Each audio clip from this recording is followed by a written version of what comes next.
¿Sabías que no todos los juicios contencioso-administrativos terminan en una sala regional? Existen casos tan importantes, tan novedosos o de tal cuantía que los máximos órganos del tribunal deciden atraerlos hacia sí para resolverlos directamente. Hoy analizamos a fondo el artículo 48 de la Ley Federal de Procedimiento Contencioso Administrativo que regula la llamada facultad de atracción. Quédate hasta el final porque entender este mecanismo te ayuda a saber cuándo y cómo un asunto puede escalar hasta el pleno o las secciones del tribunal. Empecemos por lo esencial.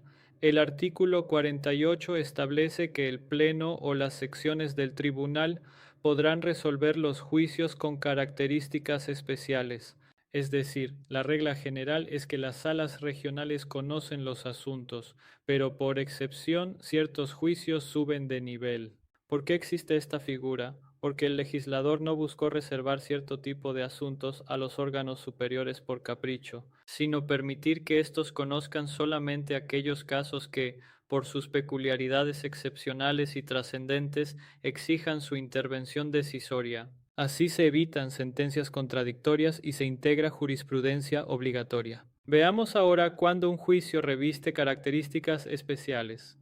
La fracción primera nos da dos supuestos. El primero, en su inciso A, se refiere a los juicios que, por su materia, conceptos de impugnación o cuantía, se consideren de interés y trascendencia. Fíjate en estas dos palabras clave, interés y trascendencia. Son conceptos de índole jurídica que califican un asunto cuando, por su relevancia, novedad o complejidad, requieren el pronunciamiento de los órganos máximos del tribunal. Y tratándose de la cuantía, el valor del negocio no se define al azar. Lo determina el Pleno Jurisdiccional de la Sala Superior mediante un acuerdo general.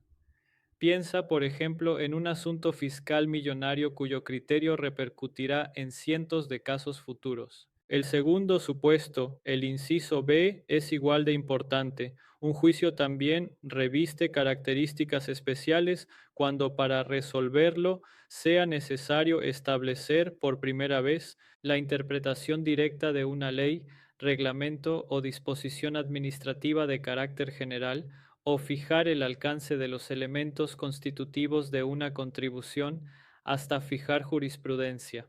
Aquí la clave es la expresión por primera vez. Hablamos de criterios inéditos y algo relevante tras la reforma. En este caso, la presidenta o el presidente del tribunal también podrá solicitar la atracción, es decir, la propia presidencia puede impulsar que el asunto suba. Ahora bien, ¿quién puede pedir la atracción y cuándo?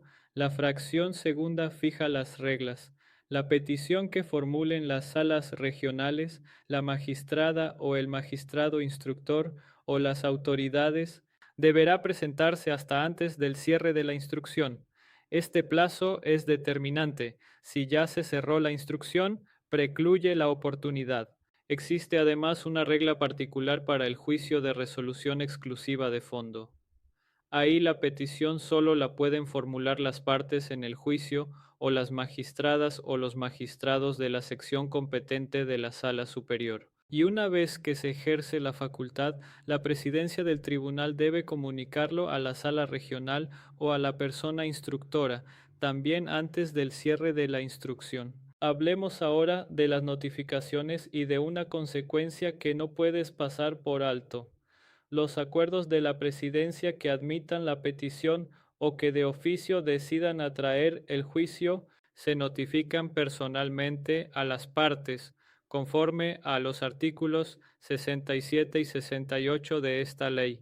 Al notificar se les requiere que señalen domicilio para recibir notificaciones en la Ciudad de México y que designen persona autorizada o su representante en el caso de las autoridades, y si no lo hacen, aquí viene la sanción procesal. La resolución y las demás actuaciones que dicte la Sala Superior les serán notificadas en el domicilio que ya obre en autos.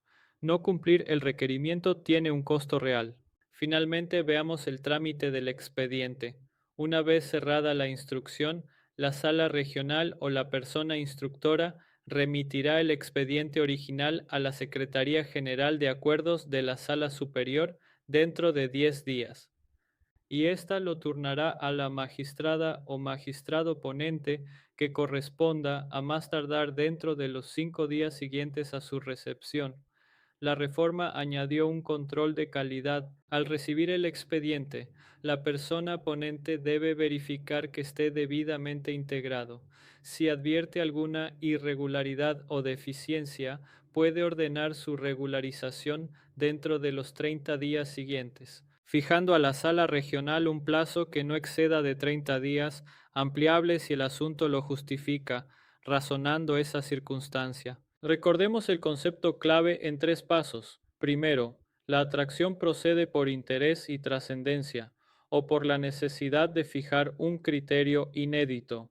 Segundo, la petición debe presentarse antes del cierre de la instrucción por los sujetos legitimados. Tercero, tras cerrar la instrucción, el expediente sube, se turna a ponente y se resuelve por el Pleno o las secciones.